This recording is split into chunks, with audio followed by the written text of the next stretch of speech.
There we go. That's what I want to see.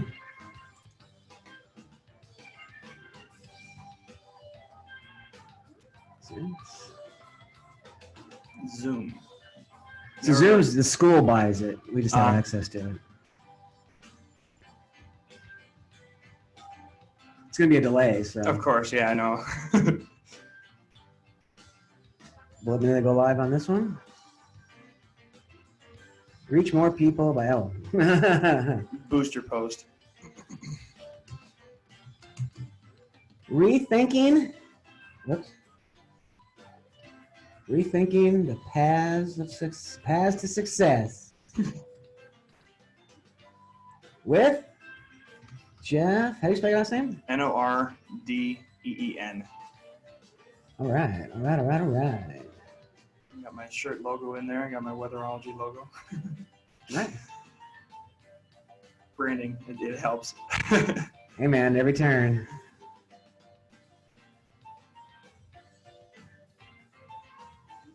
Did it work?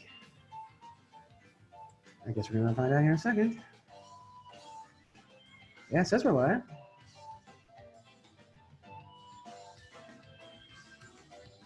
Come on. Lovely school internet, you're right? No, I think it's Facebook in general. Oh. Yeah, all right. Well, welcome. Let's turn this down here. Where's Fish? There they are. All right. Well, welcome to Rethinking the Paths to Success on the All Things Philosophy page. I'm joined today by Jeff Nordeen. I should be able to pronounce that. I know, right? So let's begin, first of all, by just saying how we met and start from there. Well, so I came into Inver Hills back in 2011 when I graduated from Eastridge High School. And I think it was either my first or second year that I took your class, which was ethics, I think. That sounds about right. Ethics, or it was something like that, or I don't know, environmental ethics. Oh, environmental ethics. Yes, it was environmental ethics. It's interesting you said it because I'm teaching that again for the first time since then. Oh, for real? Yeah, so this semester. 9 years ago. Yeah, that's been a rough 9 years. So. I bet it has. The environment's taken a beating too. Let me tell you. Oh, yeah, I know, right? Climate change. We can get into the We're discussion. gonna drag you through the mud. Oh, I know you're gonna drag me through that. I'm prepared. But yeah, so I took that class. I think either my second or first term. I can't quite remember exactly what it was. But me and my brother both were enrolled. And was that? That's what I was gonna ask. Were you guys enrolled together at the same time? Yeah, we were in the same class, and we sat at the same desk. As a matter of fact, he was 2 chairs over. He always separates himself from me for some reason. Can't quite be right next to me. You know, brothers. We don't want to be right next to each other. But and he's older, right? Yeah, he's a year and a half older. So, but yeah, I took the class, and I think I got a B in it.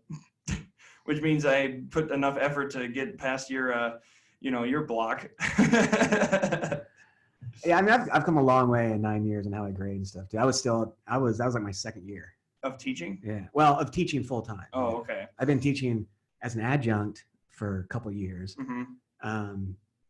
Adjuncts it's different. I'm not gonna lie. When you become full-time, like it's different, like more, I guess the way I would put it is I felt like I had more pressure. Like I had to be like as an adjunct, I could kind of slack a little bit and let people get away with stuff. Yep. Does that make sense?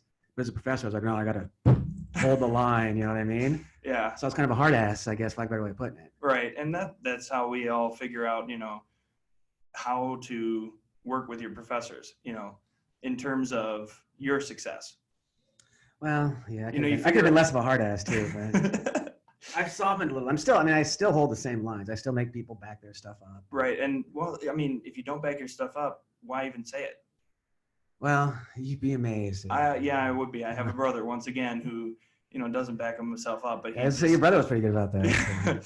He definitely is. He's now a biochemist down in Boulder, Colorado. He's Boulder. living there, yeah, because he snowboards a lot. So wait, he's in Colorado. Yep. And he's doing pharmaceutical stuff. Is he working with marijuana and stuff like that? I don't think so. That's the wave of the future. He actually man. stepped away from it completely in terms of using, even because I'm not interested in using. I'm just interested in the fact that that's the medical breakthrough of the future. It is, but you need certain licenses and certifications that he doesn't quite have yet. I'd go get him.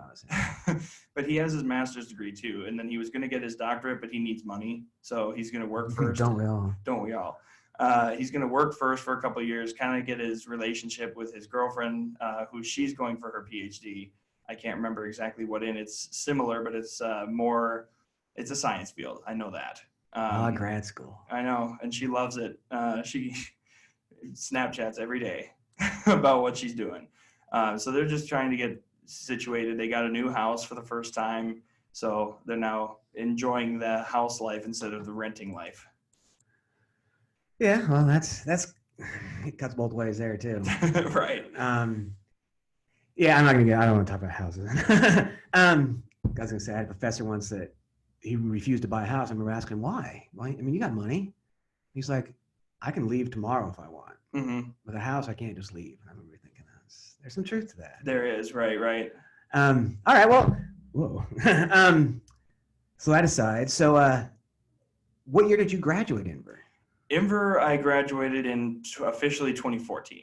So you did graduate, and you did graduate from Inver. Yeah, I did get my associates in arts. Associates? And then after that, I went to University of North Dakota starting 2014, came back to Inver Hills to do math because our department at UND is actually rated pretty low. And also I failed twice. So I was going to come back to the same teacher who I had here.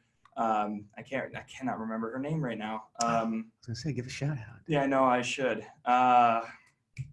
Janine Dahl. Oh, okay, yeah. And so there you go, Janine, you get that? I came back to her and for Calc 3 because I was just struggling all sorts of AG double hockey sticks. So I came back here, took that, and I think I even took Diffie Q. I took that up at the Air Force Base in Emerado because they have a joint, agreement with UND. So I took Physics 2 there and Calc 4 or Diffie Q. But yeah, so then I officially graduated UND in May of 2018. It took me a long time to get through college. 7 good years. I'm not in the camp that thinks you should bust ass and be out of college in 4 years. I mean, I just don't. You don't think that? No, I don't think that. Okay. Mine's a little different because I went to school and partied and dropped out and then went and spent my 20s doing something else, right? When I went back to school, I was hell-bent to get straight A's, right? But I did a community college thing. I did the transfer thing too. Did that kind of transfer because Oregon has that. Mm-hmm. Then went to Oregon and did my degrees. But when I got into grad school, I took an extra year just to study. Okay. I was just interested in people I wanted to study with. I never worried about the time and the money. I figured one of two things would happen. I would get a job and everything would work out, or I wouldn't, and you got to go on the land and find me, I guess. Either way, I figured I could do it. So, but no, I see so many people so interested in getting jobs that they miss the best part of education, which is exploring stuff that you don't.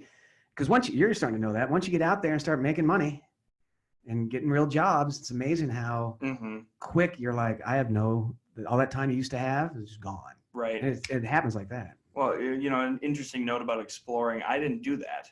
I really hate the fact that I didn't because I spent so much on my education, not money-wise, I did, but time-wise too, that I didn't even go to internships because I was too worried that would take too much time of my day away from studying and getting, decent grades. And, I ended up with low honors when I graduated. So I was happy to have that.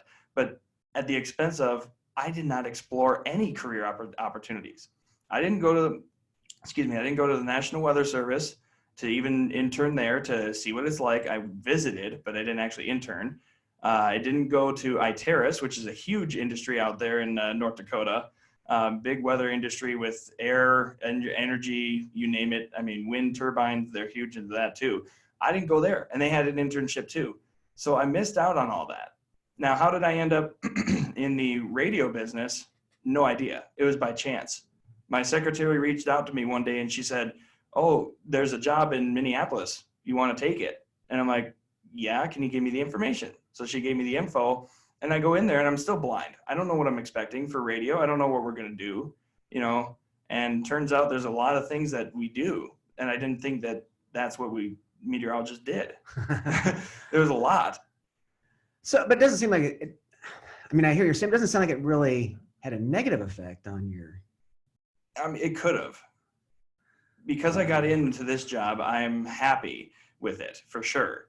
But I didn't explore any other career types. I don't know what other jobs do. You know, they give you the description, sure, but you're sitting there like, I still don't know what we do on a day-to-day basis.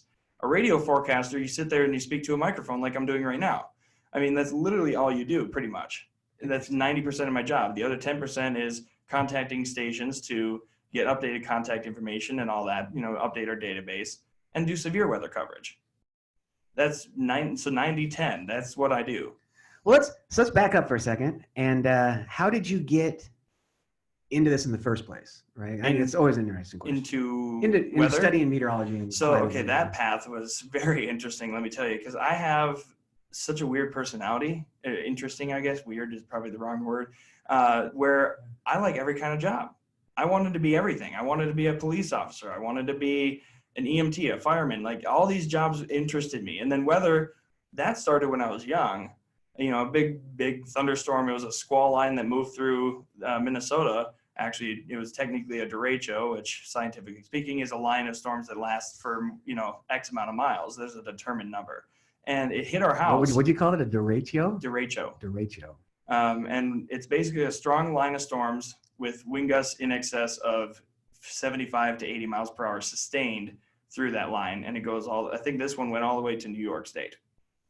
So that's what made it interesting. And it hit so hard, it terrified me as a kid, but it also interested me. I wanted to explore it more. But then I realized throughout my high school and college career, I went for law enforcement at one point. I don't know how I switched. I think that's what you were doing when you were in my class. It seems like I remember that for some reason. Yeah, it was partially. You were thinking about it anyway. Yeah. So I went to Century College at first for a year of law enforcement school and in my EMT training. I think I mentioned that to you. That might have been the EMT. Yeah. And EMT I didn't even get because I didn't quite get 70% on the test. I got like 67 or something.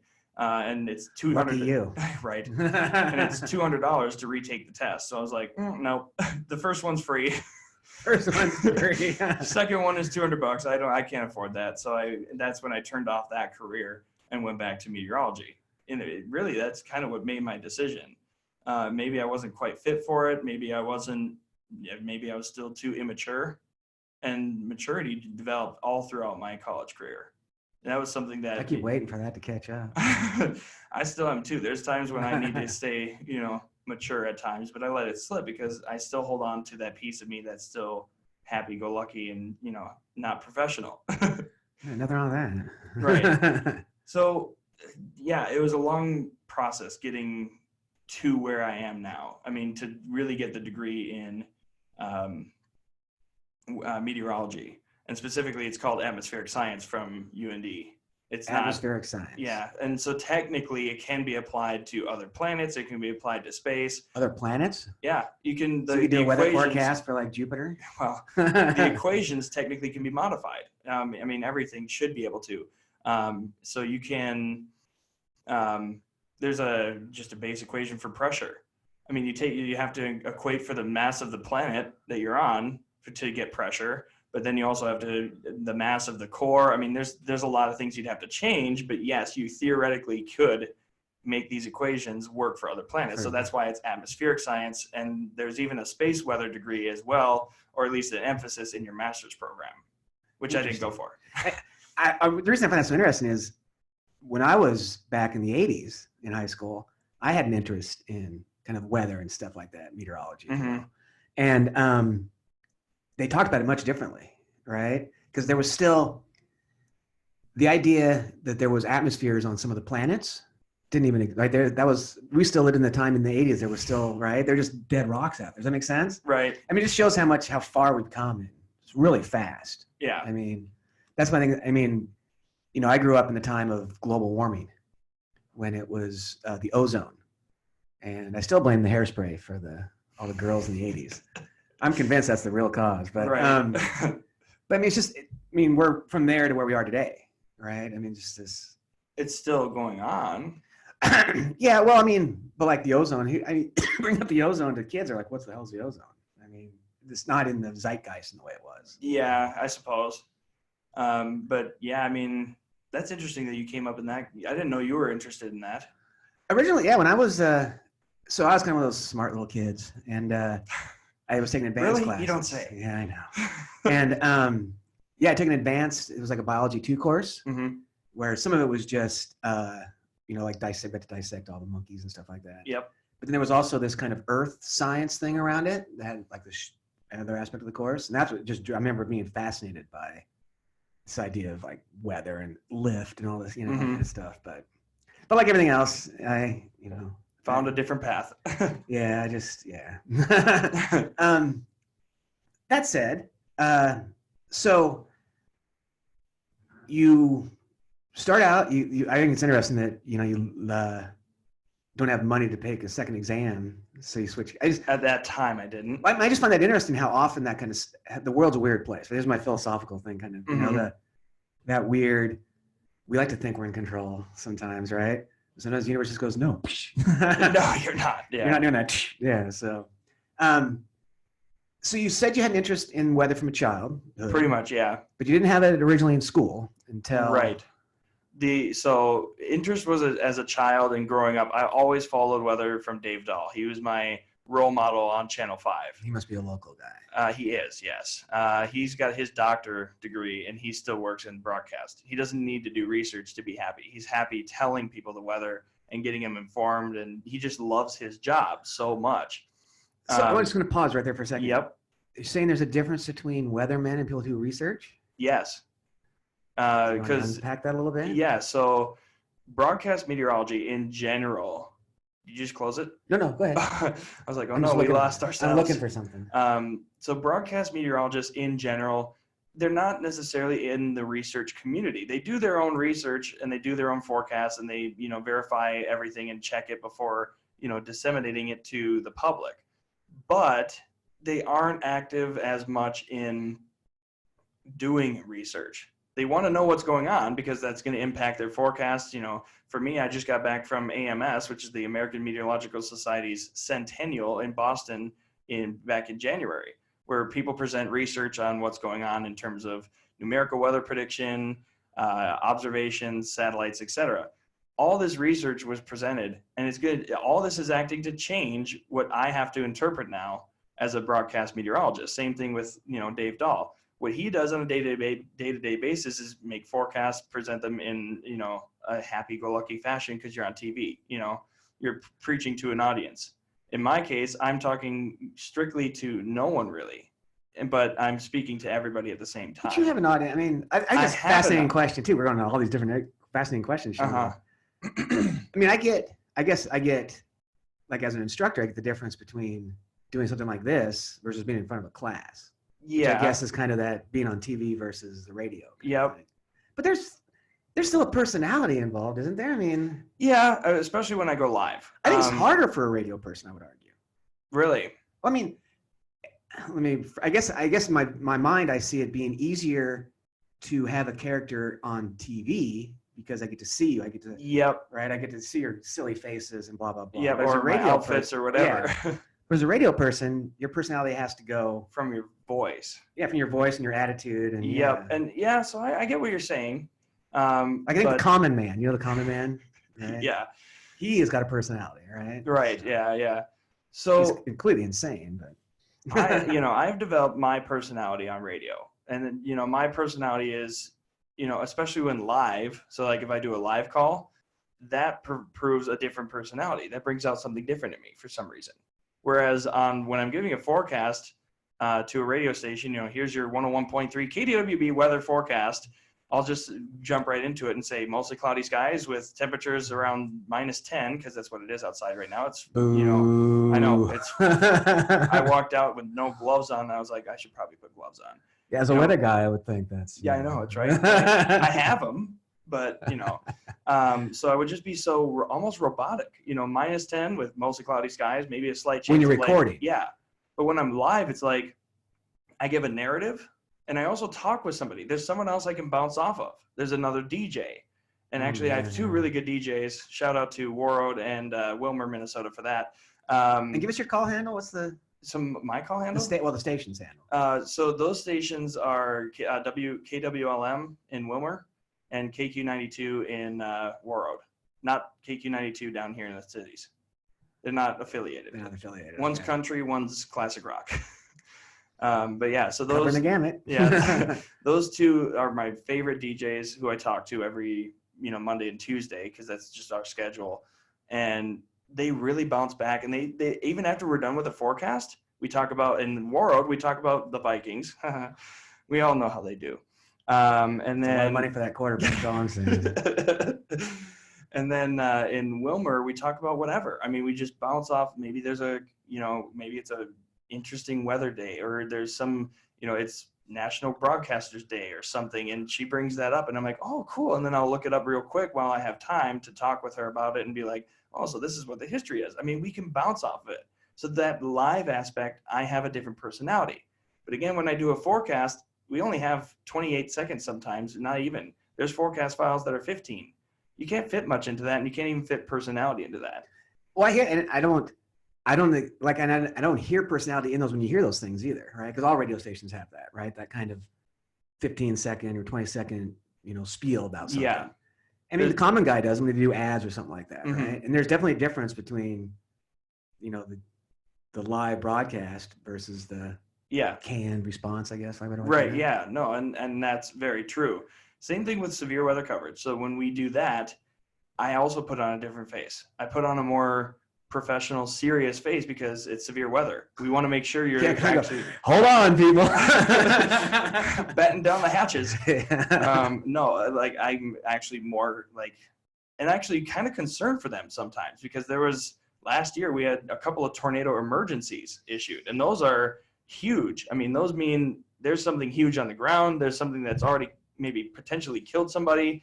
And so there's times where I'm shaking on the phone because I'm just like, I'm trying to tell these people, you need to be taking shelter if you're not, or you potentially will be harmed. And I mean, there's a very good potential. So there's times when I even get emotional, which is an unprofessional side, but I let it out because then people know, like, holy crap, if the meteorologist is losing it, maybe we should be too.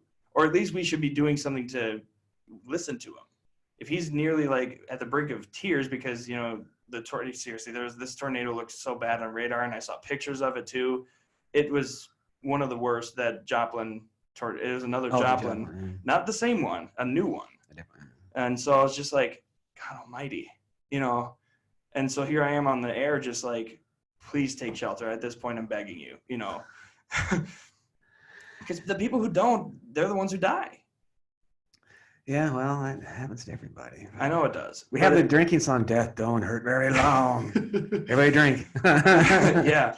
But anyway, so the whole thing, bringing it all together, is there's multiple personalities for recordings, for live, and for forecasts. Recordings, even if it's a recorded live, so like, they play it live later, there's still a different personality there too. I don't know why, but that's just how it is. No, I agree. I mean, I've been doing live lectures. I've seen that on Fridays. Yeah, and that was completely, because I've been recording my lectures for years. Mm-hmm. But that was, when I went live that first time, that was whoa, it felt different. I mean, it just felt different. Whoa. And it's weird because you can't really explain. There's no rhyme or reason to it, right? It's not like there was 100 people watching. I mean, it was just knowing it was live, right? Just knowing you can't go back and edit it, and. Yep. What you say is out there. What you say is out there. Which, I've come to realize I don't care what people think, so it makes it easier. But Exactly. Say what the fuck I want to say. Exactly. So, a couple things I want to jump back to. One is, so you've seen Twister, right? Of course. I've seen it 1,000 times. And we got off this. Are they held in because in the movie, there's this, they make fun of him for being a weatherman, right? So, what does he say? He goes, good luck, or have fun being a weatherman, or something like that. Yeah, right? I don't know if they make fun of him for that. Well, those one guys do. They do. Like, I look forward to your weather forecast, and he tucks his hat in. Yeah, right. And then the chick laughs. And then he rushes him to punch him or something. So there's a kind of inherent. I think you could be doing research, but you're not. Right. You're selling out or something. That's how I. Right, and that's actually really good. I guess what's the proper term?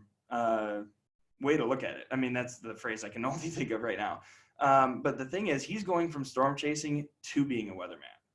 It's different if I'm being a broadcast guy going to storm chasing. That means I'm actually, getting active again, as opposed to I'm relaxing.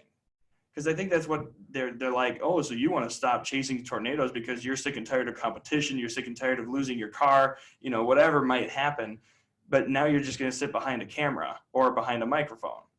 You're being a weakling. I mean, it deems broadcast meteorologists as weak. And I guess as somebody who doesn't, outside of the field, right, just watching the movie, I saw it as, I guess maybe this is the academic side of me as a scholar. I just saw it as it's easier. Well, you're taking the easy path. If that makes sense. Because right? the research can be dangerous. Well, research is just hard in general, right? Yeah. Not to mention the risk, but. Yeah, so taking risk out of it, you have to analyze it. You have to analyze all the data. You have to work. You actually have to work. I guess that's an interesting point. I would have never thought about it that way. Now that you brought it up that way, Jonas, the other character, is patronizing Bill for like, well, okay, you want to be lazy. You don't want to, do the hard work anymore. Not that he does anything because he rips it all off from dude. Anyway. Exactly. There's all kinds of good irony twists there. Yeah, and that's what it is too. Is like, oh, you don't want to work anymore because I'll just continue to steal your ideas. He ends up dying anyway. So. Right, unfortunately, kind of fortunately, but What do you call it when you give away a movie scene? Spoiler alert. Yeah, spoiler alert. For those two people that haven't seen that movie. Right. It's a very popular movie. But yeah, that's an interesting point that researchers, they're the hard workers. They're making our jobs as broadcast meteorologists easier, or maybe better, more accurate in terms of the forecast we can provide, because the models are changed, the observations we get are different. So how much truth was there in that movie Twister about that, the whole getting these things into the? So there was actually 2 experiments done. 2 different. One was Vortex. And they actually have that still running, I think, as of 2019. They rebooted it. And then there was another one that was similar to like DOT, the DOT program, which was Jonas's idea, which is what he revamped it to be. There was something like that, but it was not a sensor that goes up. It was just this dome module that looked the same as Dorothy from that movie. And what it did is, instead of launching sensors, it had those instruments on the instrument itself, so that when you put it in the path of the tornado, whatever it reads is what it reads off the station. It doesn't fly up into it and make those jingle sounds. But it's reading it right at the point of contact, right? Not necessarily. Right. And then it could, once it gets picked up, if you want it to. There's other people, Reed Timmer, shout out to him. He's huge in AccuWeather with storm chasing. He's a severe weather chaser. He does that for a living. They're the hurricane guys for sure. He's also a hurricane too. He does everything. He has these like cones that you put into the road, and they're heavy so that they stay down, but you can get the wind speeds, you can get the pressure change, you can get temperatures, and he places these along the stretch of road where he thinks the tornado is going to go. Because tornadoes, the storm motion might be east to west, but the tornado can go southeast or something, or east to west. Well, that's what he did. What did he do in Twister? He reads the storm's mind or whatever. Yeah, he can read its mind. But that's actually. But there's some truth to it. I mean, there is some truth because if you look at an updraft of a tornado or of a supercell in general, you can see where the inflow is coming in. That's where the winds are at the point of contact, and then that's your upper level winds. Your surface winds probably are directing it this way. And so that's where your updraft is where the 2 meet. And if you don't have that meeting point, then you don't have a storm. It's convergence, basics of convergence at the surface, divergence aloft. It's what we're taught. There you go. Write that down, kid. But so that there is truth to when he can read the storm, there is truth to that, because you can see the cumulus clouds develop. You can see them starting to clump together and go really strong updraft. You can see the clouds, like there's times I've seen the cloud literally look like popcorn. It just starts bubbling and rising. It's intense. It's crazy. You think it's not happening in real time, but it is. And then in terms of a tornado happening, you can kind of see the birth of it. And if the conditions are right, it will come down. But if the conditions are even slightly wrong, and that's where this is the uncertainty of tornadic supercells development, it just is hard to tell, is it going to drop or not? There has to be something exactly right to get that trigger. And if there's something different that's off from the correct, perfect storm, it's not going to drop, or it's not going to drop as strong. It's going to drop weak, and it's kind of going to, do these fingers as it dances across instead of big tornado and class 5 coming through. Yeah. Right. So yeah, there's truth to that. Well, so as we're starting to get into time, let's shift to, I think, what a lot of people are interested in today. What is climate change, and do we have to be afraid of it? Well, okay, so yes, the answer is yes to that second question. Yes, we should be afraid of it, or at least acknowledge it and make it part of our lives. So climate change is technically defined as a change in the averages per year. And so you take a climate, you take last year, for example, and you look at where we were. Now where are we? What have we seen that's different? Are we above average temperature-wise? Are we getting more precip? Are we getting more in precip, liquid precip? We're talking, not just snow. So we got to look at the whole thing in liquid, because some places don't see snow. And the places that do see snow, where they normally don't, that's also something to consider too. I saw that it snowed in Texas. No, somewhere in the Middle East, like Baghdad. Oh, really? Baghdad, yeah. Interesting. Yeah, I have a thing on it. So I don't focus enough on worldwide.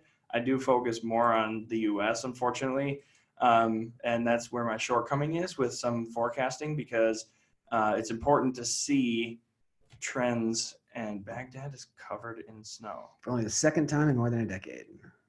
Wow. February 11, 2020. That was a couple of days ago. Yeah. That's really cool, actually. But you would not predict it to be there because... Well, along those lines, did you see this one? The wind making the... I should, you know what? Since I'm doing this, I can share the screen so people can say, what the hell are these guys talking about?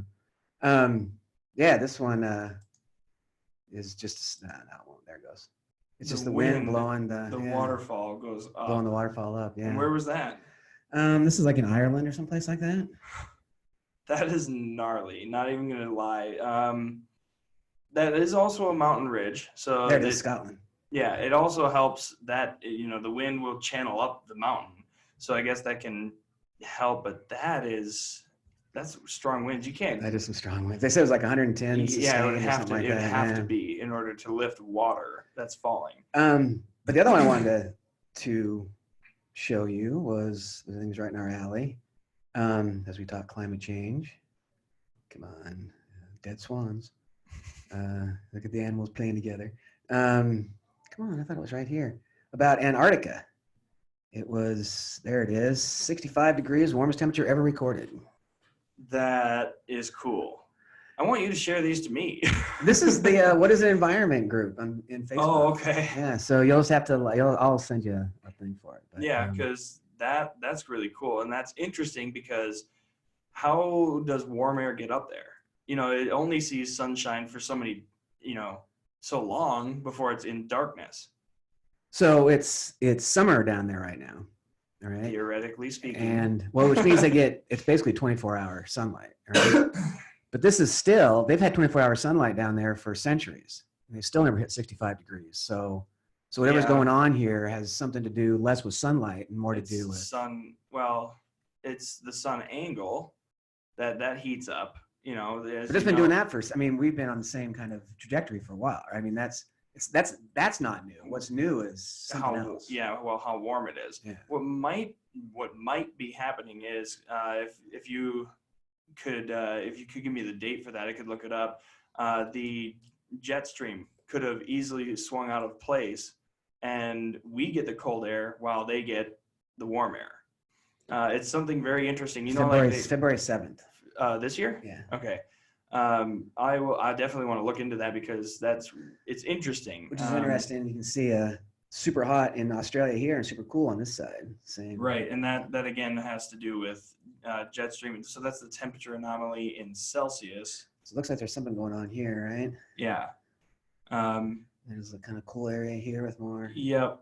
So that it'd be interesting for me to actually dig into that, because what can happen? So, we've been cold. We're cold now. I'm cold. We can actually have that point in time where we're cold, but north of us is warmer, including Alaska. But Alaska has mountains, so you have to consider that. Mountains really do change the weather, and they have the coast. We don't have coast. We have lakes at best. I was going to say, we have the high water lakes now. Yeah, and I heard about that too. That's flooding season's going to be gnarly this year. Well, I live on Lake Pepin. Oh, really? Well, not on Lake Pepin, but close enough. And now in the middle of the winter, they're still just like 2 feet below flood level. Yeah. Which is insane, right? They're supposed to be 10, 20, 12 feet below sea level. Yeah, but it's not, because we've had these melting days, we've had these freezing days, and so that helps put up the water. Well, hasn't Minnesota had more water in the last 2 years? Precip, yeah. We've been wet. We've been wet. For lack of a better term, yes. We've had a lot of water, precip, in the form of rain and snow. We've been above average. I think the last one I checked in January, we were 8.5 inches in the cities over from what we're usually getting. So in addition to that, you change that to liquid, the ratio typically is, you hear that 10-to-1, right? 10 inches of snow is 1 inch of liquid water. That only applies to the wet snow that falls at 32 degrees Fahrenheit, 0 Celsius, for those who are listening from elsewhere. Damn Canadians. The ratio goes up when you drop in temp. And so if you it'd be 20. The ratio goes up, so the colder it is, the more 20, weight. 20 inches of snow to 1 inch of liquid rain. Oh, yeah, it goes up the other direction. Yeah. Okay. So it's not like you have a 1-to-5 ratio. And that makes sense, because the colder it is, the less fluid it is. Yes, it's more fluffy, and therefore it doesn't have as much liquid content. So if snow fell today, and when it's -10, we're going to be looking at like a 30 to 40 to 1. Yeah, because there'd be hardly any liquid in it at all. There wouldn't, right? It's such. And that's why physics. That's why we should study physics, kids, because I did that just because that's a physical thing, right? Oh, that's physics, right? It's physics, yeah. It's 100% physics, thermodynamics too. Physics. But yeah, so relating again back all this to the Antarctica thing, I think that's so cool. But again, that has to do with the jet stream and the overall flow of the atmosphere. There could be that one anomaly where it says, okay, we're going to bring in some heat down to up to here, which, because it's technically up if you think about it, depending on how you look at it, it's up because it's up in elevation. I guess that's one way to think about it. So you have the elevation change, you have low sun angle, you have like no heat from the sun, even though it's there 24 hours a day, you're not actually getting any heat. And that's something to look at too, was there an influx of solar energy? Maybe it got bounced somehow. There's something where the energy can skip. But I think, as I understand it, so I said I had the students that did this before that were in Antarctica. And John's parents have been down there for decades. Okay. They go down and they're the crew because it's all scientists down there, right? And to support the scientists is this huge group of civilians. And John's parents have been doing this for decades. Like, so they go down and they run the rest, they'll kind of run the scene, if you will. And when I was talking to him, that's what they said is they noticed every year it's just not quite as cold. It's not quite as. So over the 20 years they've been down there, they've noticed that it keeps. So there seems to be a pattern here too. It's not just a phenomenon, right? Well, right. It seems to be it keeps getting warmer and warmer and warmer. Right, and you can equate that partially to the polar ice caps and any pole, Antarctica or North Pole. Those have not recovered. If you look at the satellite images, you don't see as much new growth anymore. Well, now that what I heard the other day was the largest iceberg left is now in open water, has broken free and is in open water. Yeah. And it should be a terrifying thing. And people may not think of it. But that leads me to, and I'm sorry to cut you off, but I have to ask this before I forget. How much truth is there in that possibility of that? What's that movie? The Day After or whatever? Day After Tomorrow.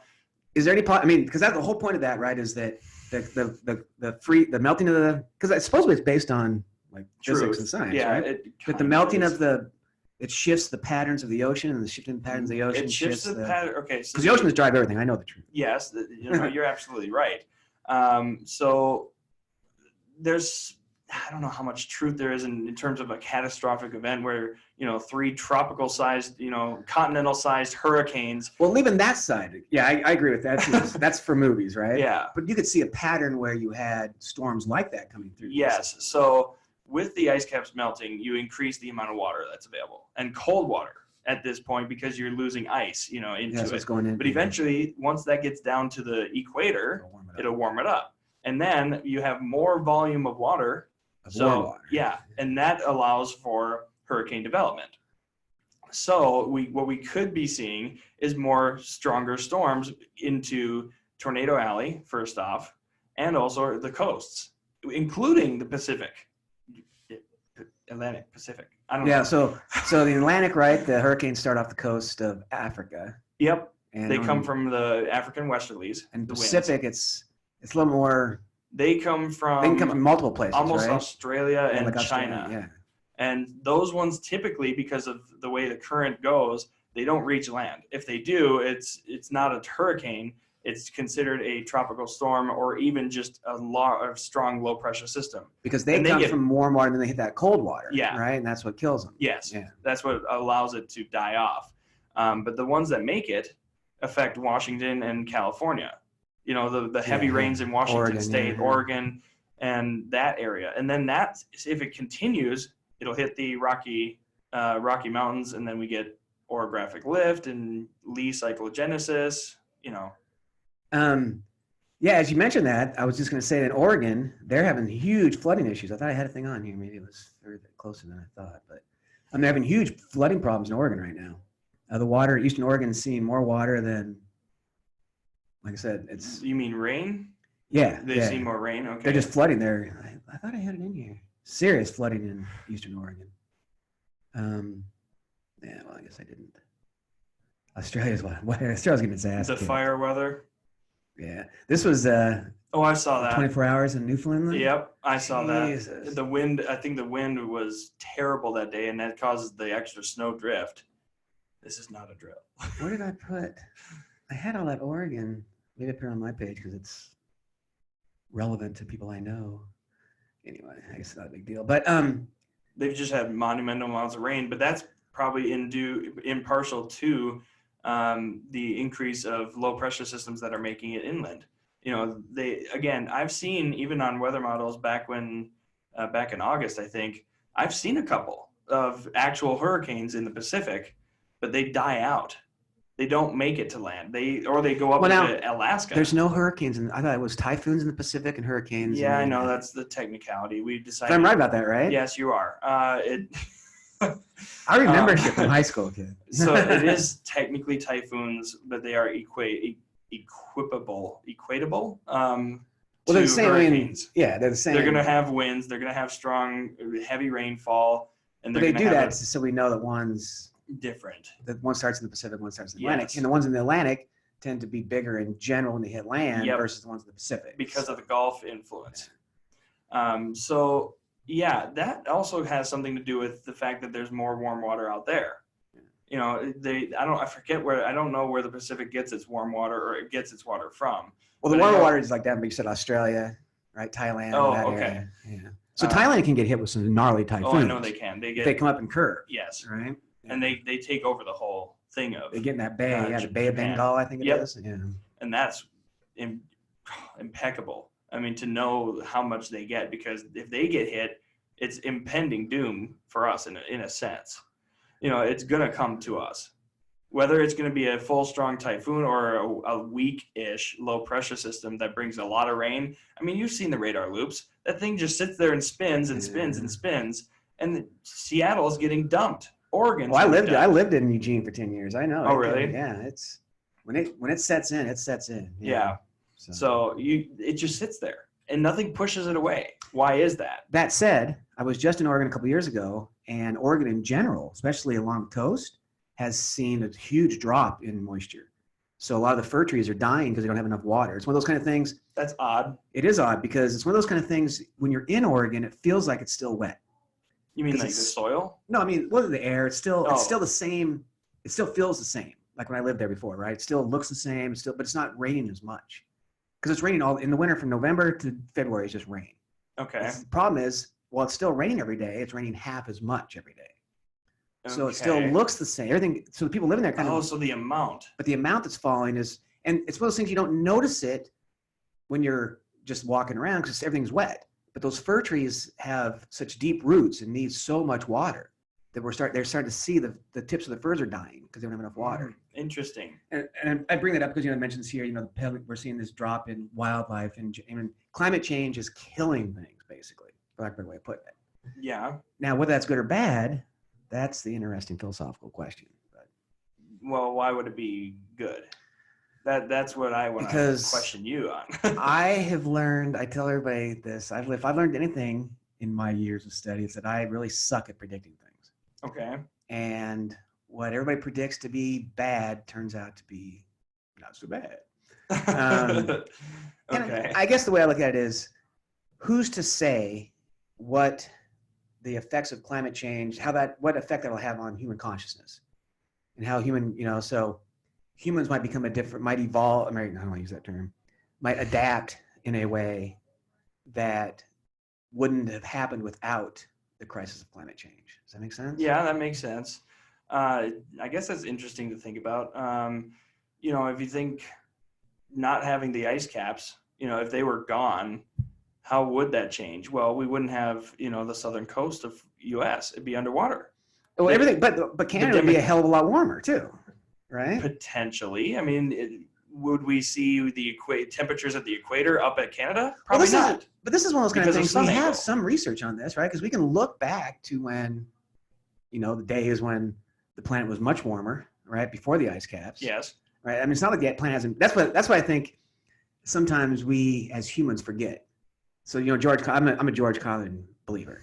Okay. There's saving the planet is a joke, right? The planet's because the planet fine. is going to save itself. Yeah. Well, the planet doesn't give a shit. Right? It doesn't give a crap about us. And so the planet could easily warm up and have no ice. We could lose all the icebergs and everything. Could change, and that'll affect humans. But it won't affect the planet because it's part of its natural. In a negative way. Yeah. Right. Well, some people think that climate change is actually the way of Earth resetting itself. Sure. Because in a sense, it'll affect us in such a way that we may not have crops, we may not be able to get food, we might not be able to have wildlife to eat. If you're a carnivore, if you're more of a vegan vegetarian diet, then you may be okay for a little while. But when you lose your farms, what happens then? And so climate change really will affect the humans, but it won't affect the Earth. The Earth it's part of its life. You go back, you see these influxes of high warm temperatures every 100 years or something, or you see, volcanoes erupting every so often because that's how the Earth is. Now, what if the supervolcano in Yellowstone erupted? What effect would that have? That would be a catastrophic extermination. Well, no, that wouldn't be an extermination event, as I understand it, because that could happen. Think so? No, that's not an extermination event. Because with how big it is, everyone in those immediate areas would die. Well, there's a lot of people dying, but an extermination event, I mean, everybody's dead. Oh. Those people in that, it's a lot of people die, but it's not. We're not going to exterminate humans, is what I'm saying. Well, let me ask you this then: how would it change our way of thinking, or how would it change the way we live? Because, well, those are the kind of questions, right, that we can entertain them, but we can't answer them. Right? Okay. Because we just don't know. You just don't.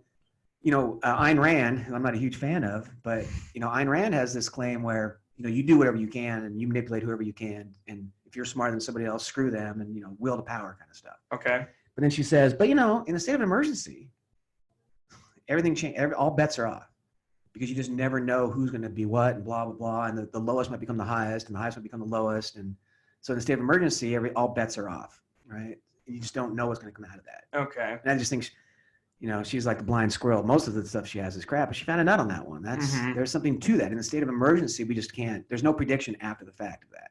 Right? Yeah, that makes sense. Because you just don't know how things are going to play out. Right. So.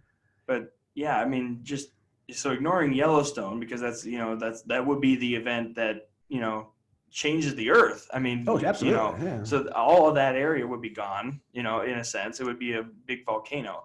So it'd be a big hole in the ground. Yeah. Taking that aside, just climate change in general.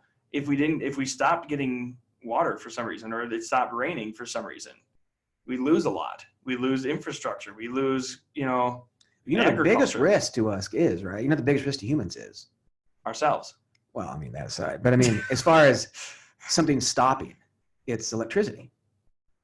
We were talking about this the other day. Nova has this thing where they do a prediction where the power grid gets knocked out and it can't get brought up. A sun flare or something like that. Like electricity shuts down and we can't get it up and going. Within 2 weeks, 70% of New York City is dead. Because you mean people? People. Because the number one cause, what's the number one cause? No water. All of our water at this point is filtered through some kind of electronic process. Yeah, it is. We don't have any natural process. No, why don't we? Well, those are the kind of questions we should be asking, right? That's why I said what's the biggest threat? The biggest threat has all this climate change and stuff. The threat is really that it knocks out our power grid. Because if the power grid goes, then we're really screwed. Right, and I guess climate change, you know, if we want to equate it to the ozone, without that, we have no real protection from solar flares. Sure. Mm-hmm. So I guess that's how you could equate it in this sense. You know, the ozone depleting, we know it is. But is it still, I thought they said it healed up. Oh, it healed up, but only so much. Well, I understand it, since we're on this. This is right in my wheelhouse back in the day. Back in the day, there was a huge ozone hole over the Antarctic, I believe it was. Yep. What we were talking about. And as I continued through school, it closed. But as I understand what they say is, yes, it closed technically, but really just thinned out in general. Yeah, because it had, you know, it's almost like healing a scar. Exactly. So there's the ozone, and then there's this big hole, so it had to take skin from the rest of the ozone to cover it up. Yeah.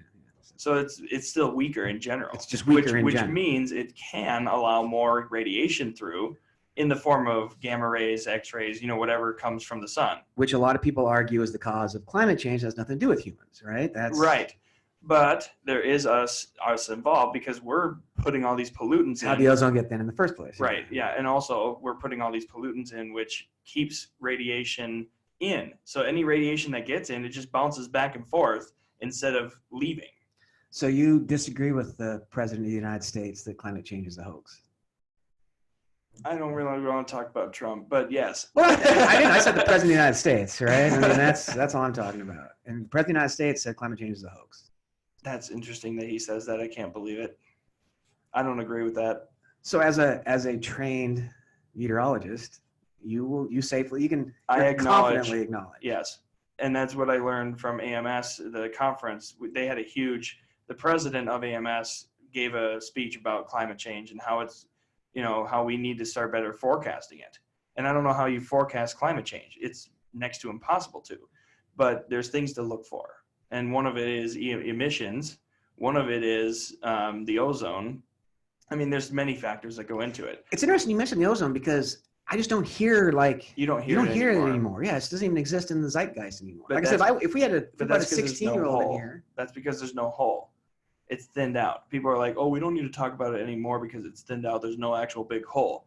Well, it's still thin-er. So how do we, maybe this is a good way to kind of start to wrap up. How do you see how you can take your information? How do we, as academics, you know, as somebody who teaches, right? What should we be saying, or how should we be addressing this issue? Because I'm doing environmental philosophy, right? Mm-hmm. And I'm not doing, I'm doing environmental philosophy as I do, it's a Heidegger. And yeah. But that's going to come out towards the end. That's going to be one of the things we're going to ask about is how do we address that? Like, what's the responsible thing? The way to address it is to get involved with the professional community of climatologists. The climatologists are one who study climate change. They study climate. Get involved with them, encourage people to go out and help their communities be greener, whatever that means. You know, you can say leave a less carbon footprint, you know, instead of recycling, compost, instead of throwing away, compost, you know, because we have terrible composting in the US. Yes, we do. And our recycling sucks. And it's expensive if you want to compost, you know, and it's actually quite hard to know what is compostable. But there's signs. I was in Boston. They had three bins. They had a recycling bin, a trash, and a compost. And it had pictures of what you put in the compost, pictures of what you put in the recycling, and pictures of what you put in garbage, which is usually biodegradable. Degradable. That's a very hard word. Biodegradable stuff in the garbage, because then the earth can take care of it without harming itself. Plastics and recycling can't, and we should be able to reuse those. You know, people get these water bottles, refill them instead of, you know, using another plastic bottle. And then composting, I don't even fully grasp that. My brother probably knows better than I do. I don't fully grasp composting. I don't know what needs to be composted. I don't know how to compost. Well, composting would be anything that's organic, right? Oh, it's organic. Okay. Yeah. So composting is organic. And one of the big issues they have right now is most organic waste just goes into the landfills. Which is not right. Well, I mean, it causes issues, right? And it's a waste of potential, I'm going to use the term energy, source of, like I just saw there's somebody, they're using composting for, what was it, like warming up, like for energy to produce heat. Interesting. Like so, and a lot of it's just getting, you know, a lot of people use compost for like fertilizer, all right? So yeah. Oh, okay. Yep. So that's this kind of ideas that we try to have more of a, I have, you know, this on the philosophy page, the tribes have climate wisdom and good reason not to share it, right? Which is an interesting piece, by the way. So it's the idea of looking for climate change solutions, right? Right. And part of it, you know, this idea of getting, you know, our waste more taken care of, right? One is plastics just need to stop, right? I mean, that's the ocean, if the ocean dies, all bets are off, right? Game's over. Yeah. Volcanoes, all that other stuff doesn't mean anything. Right. And plastic is everywhere, right? They're finding plastic now in the air. We're As breathing plastic. Gross as that is. Yeah, and actually, that's shocking. And people don't even think about it. I mean, we just had, you know, this college who always tries to tell me they're green. I turn around and they're having, you know, presidential interviews, and there's a bunch of plastic water bottles sitting there. Little tiny things of plastic. I would have given them a damn water. I mean, right? So, I mean, even the people that are supposed to be on guard for this don't. It's easier just not, I mean, it's just easier. It's easier, and that's the thing is we're lazy. And we're also content. We're also content. Yeah. And so it's hard to get out of contentness. I know that's not a proper term, but, you know, it's hard to get out of that. It's a habit. No, it's right. It is a habit. There's William James for you right there. It's just a habit. Yeah. So what again, if people want to actually make change, they need to go contact their local climate experts. And okay, well, they're not. Let's go ahead and say they're not going to do that. What's the second best? Talk to your representatives, and also, or you know, talk to you because it is a political thing. You're going to need a third best then. Third best would just be because you're just be more conscious of what you do, and what you know, how do you have to really drive to work or drive only so far to work and then walk, you know, or maybe start leveraging technology. You shouldn't have, you know, we can. Or maybe electrics. I don't know. Well, leveraging technology, like I theoretically could do my job from home. So could I. I'm teaching fully online. Right? So could I. I mean, and I don't because my job says after 5 years I get to do it. It's like 5 years. You know how much, you know, if you want to go climate speaking, you know how much harm that does because I have to drive to and from work. Absolutely. I mean, when they talked about just 20 years ago, the argument was 4-day work week because it would cut down X amount of emissions.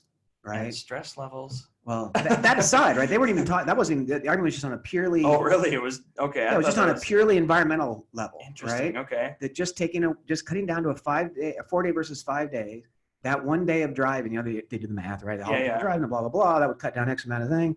That would have more effect on climate change than anything else we could do. Interesting. And there was a movement to do that for a while. You started to see a lot of kind of 4-day work week kind of thing. Schools started to talk about it. I think I heard that too. Yeah. And then. Who knows what's driving what, but at some point, somebody that didn't like it said, well, none of that. And we're back to the 5-day work. I guess because God works 6 days, we have to work 5. I don't know. So, I don't know what that is. But yeah. Well, I guess that's our kind of, Taoism. Yes, this is the environmental philosophy course we're doing now. Taoism in the way of Phusis. And Phusis being, again, Phusis is the Greek term for, well-being. It gets translated as natura by the Romans, so as nature. Oh, okay. But Phusis for the Greeks doesn't really mean nature. It means the manifestation of being. So Phusis is the manifestation of being. What's nature. The term for prosperity? Eudaimonia is flourishing. Ah, okay. Eudaimonia. Right? Yeah, I remember that.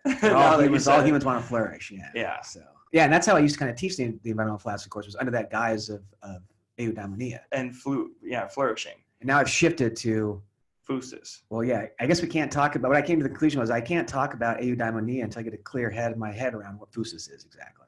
But you also preached that when I was in your class. I remember hearing phusis. I remember hearing flourishing, and there's no way to flourish without acknowledging phusis.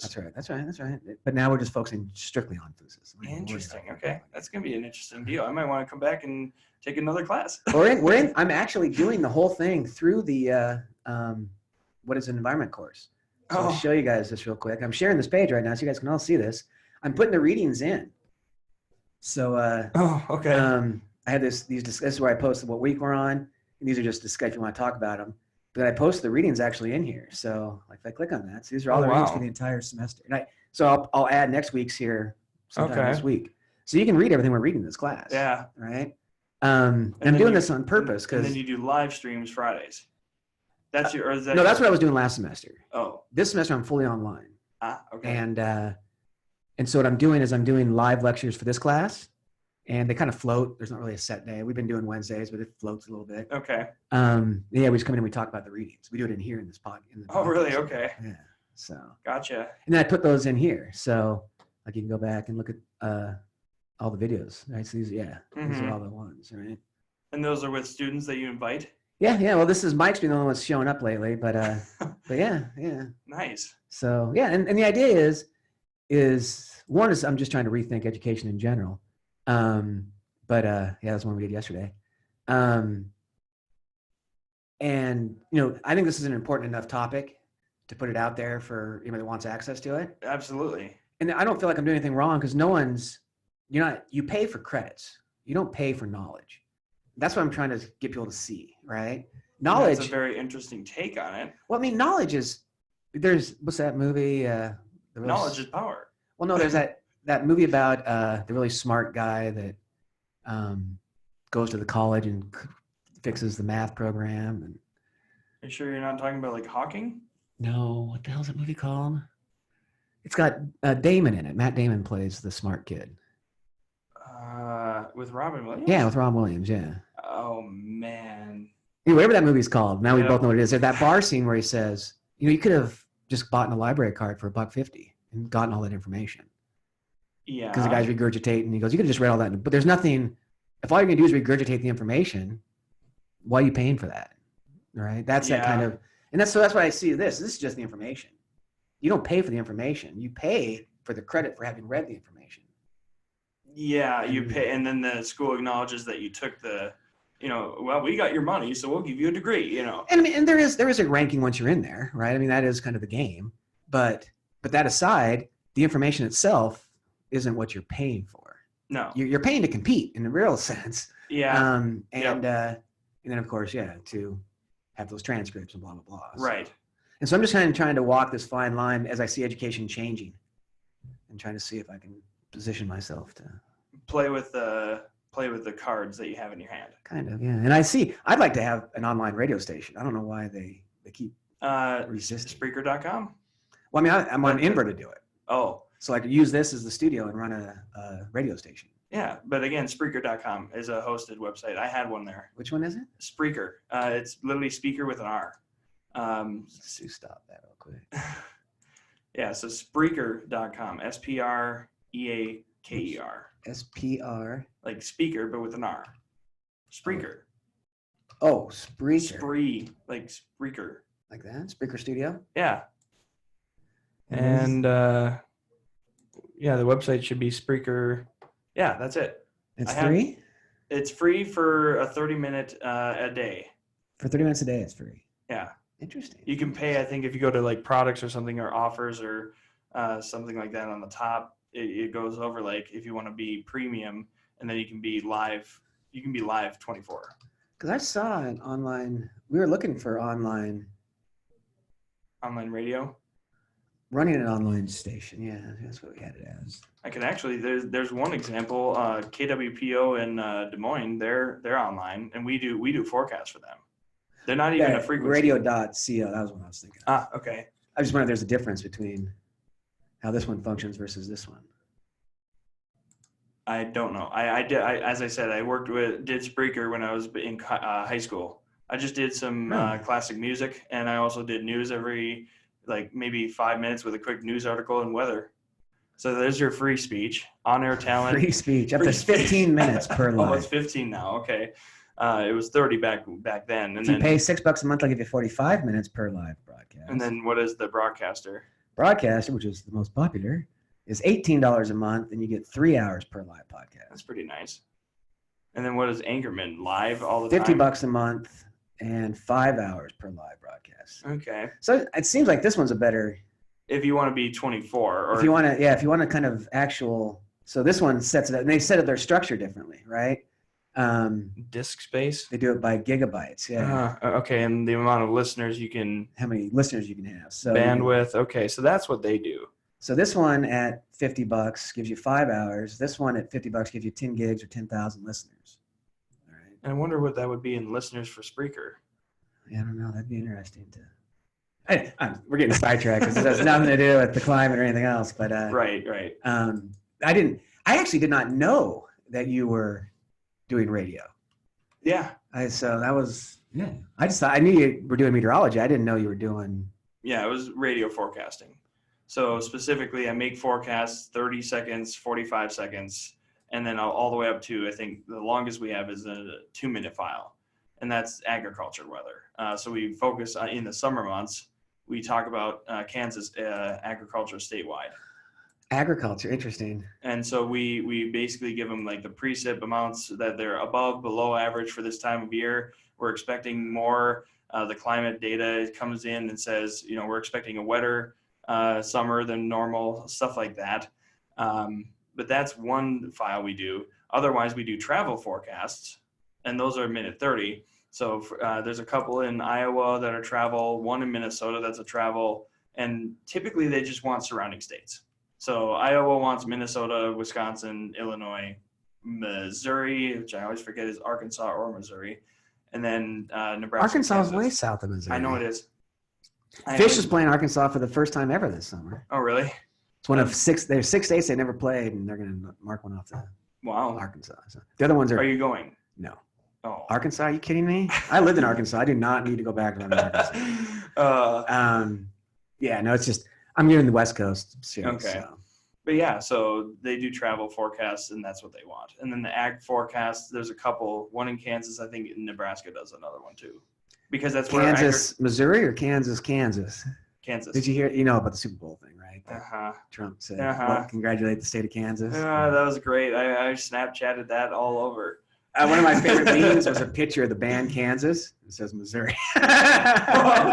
No, that's so great. That's gold. Yeah, that's gold. Oh man. But yeah, so I've been doing that for 1.5 years now.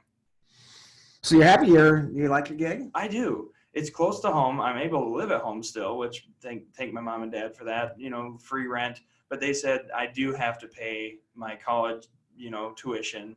I do have to pay car insurance, which I finally got the bill for that. Well, I mean, you got a job. You're supposed to be paying everything, right? I know I should be paying everything, but they also want me to get down debt, in general, because I have some credit card debt that I'm not proud of. I did have to put 1 semester completely on a credit card, which the interest on that is still eating me. Well, you should just rotate it to a credit card with a 0 interest. I have bad credit. Oh, that'll get you. Yes, it will. So that's what I do. I just rolled over. Yeah. So my parents are generous enough to let me live there as long as I would do work around the house. I'm also planning on restoring our house because me and my brother fought and there's holes. So I'm going to be restoring the house. I'm going to also be helping with, getting it ready to sell because they want to move out. They want to be in a simpler house with no basement because my mom can't use stairs. Oh yeah. So I want to help get that house back to what it used to be. So that's my job, living there. But also it keeps it rent free and, because rent here is so bad. Rent everywhere is bad. I mean, it's North Dakota's not. Well, anywhere worth living, it's bad. Right. That's a good point. That's I was going to get that back up. I thought I had it right here. Yeah, there it is. I'm telling you, you should tell your brother to get his butt in. Colorado school will offer a cannabis major. What the heck does that mean? Well, I mean, who knows what do they educate you on? I'm assuming it's like how to grow it and blah, blah, blah, like an agricultural kind of degree. Okay. But I I'm sure he knows. If I was in the pharmaceutical business, I'd be having. I mean, there's a reason the pushback against marijuana is still coming from the pharmaceutical industry. You're right, because they want control. They want control over it. Yeah, but the dam is broke. All right, so it's coming one way or another. Yeah. And if I had just gotten a degree in, in biochemistry, I'd be looking. I'd have my eye towards. Well, because that industry is huge. Tax-wise, revenue for the state. Oh yeah, it's insane. It's insane. But I've also seen what medical marijuana does to people that use it. Need it. Oh, need it. Okay. Yeah, I've seen that too. I don't know. You've seen last I looked, nobody's died from marijuana overdose in the history of ever. Ever, yeah. So I don't even know what the people say when they say addicted. I don't know what that means. So. It means they're reliant on it. If there's absolutely no physical addiction to cannabis. But they're reliant on it to treat their symptoms. Yeah, but people are relying on. Oh, well, the medical thing aside. I was just talking about the addiction in general. Oh. But, yeah. So. Yeah, I don't know. I don't think there is an addictive part of it. I don't think you can be. Like my brother, he's. Well, it doesn't have a physical. You can be mentally addicted to anything. You can be mentally addicted. But there's no physical craving. There's no physical withdrawal. That's right. That's the argument. He basically said, "I'm done with it," and he put it away. Just walk away. And there was no withdrawal symptoms. He was never pissed or angry or. It's not like we go quit smoking. I've watched people quit smoking, and they want to kill themselves. I mean, they literally. I remember my buddy Dan quit, and he was like 2 weeks. He was sick, like literally physically sick. But it's also his body trying to recover. Yeah, but I mean, that's what marijuana doesn't do, right? That's what I'm saying. That doesn't have that effect on the brain. Did your buddy use Chantix by any chance? Oh, God, it was back in the 80s. So. Oh, okay. That drug wasn't out. Probably wasn't. No, he just quit cold turkey. He did the straight up. Oh, wow. He just said, congratulations, Dan. Yeah, right. Well, it was 20 years ago. So doesn't matter. 20 years now, healthy. It's true. It's true. Well, Dan, healthy. Yeah, sure. Anyway, we are about out of time. I have to go to a meeting at 2:30. Boo. Boo. Budget meetings, double boo. Double boo. But anyway, thank you very much. Yeah, this was great. Stay in touch. Join us on the what is the environment thing. Keep us in the loop on climate change. Because I do know, Jeff Forster. I don't know if you met. He came when you were here or not, but he does a lot of work in Minnesota and climate stuff. And he talks about how all the climate Scientologists are up in northern Minnesota because we have the 4 unique temperate zones or whatever that come together. Yep. There's only like 2 places on the planet where that happens, here and somewhere in Russia. Okay. And so they're here looking at the climate change because they can see it really vividly in those 4 when it comes together. Yep. Right? So interesting. Yeah. And we're living right in the middle of it. So. Yeah. So until next time. All right. Thank you very much. Yeah, no problem. It. All right. Well, everybody, that was once again, the All Things Philosophy, Rethinking the Paths of Success. And until next time, as we always say, drive fast and take chances. See you later.